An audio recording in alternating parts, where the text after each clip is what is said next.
Have you ever sat down and thought about what your life is going to look like? Maybe some of you have a plan. You're going to do good in school, you know what college you want to go to, what career you want to have. You figure you'll be married in your 20s, have kids, a house, a dog. Everything will be how you envision it right now. Now let me ask you a question. What if it doesn't happen that way? What if your plans don't come true? What are you going to do then? I was reading in the book of James today, and I want to share with you a verse. It's James 4:14 through 15.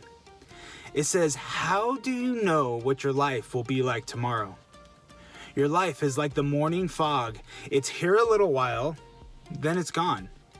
What you ought to say is, if the Lord wants us to, we will live and do this or that." I was thinking about the picture that James mentions in verse 14. He says, your life is like the morning fog. It's here a little while, then it's gone. Now, for whatever reason, when I read that, I didn't think of morning fog, but of how when I was a kid, I would make the window of the car kind of foggy, and I would draw pictures on it, right? They would be there, then all of a sudden, they would disappear. I think James is telling us that our life, our plans are much like the fog pictures that I drew as a kid. They were there one moment, then they were gone.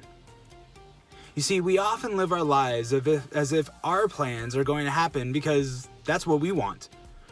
But our lives should not be based on what we want, but on what God's desire is for our lives.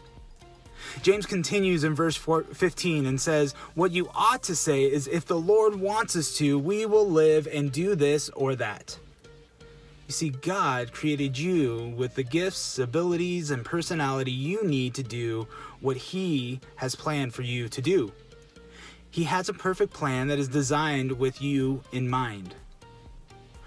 What if we lived our lives asking the question, God, how do you want to use me? God, what is your plan for my life? Don't get me wrong, it's good to have goals and have plans, but instead of asking the question, what do I want? We should be asking the question, what does God want for me? So here's a challenge this week.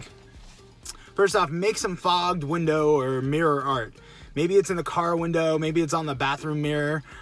When it gets all foggy or steamy, draw some art or write a saying, take a picture, a video, and then watch it disappear.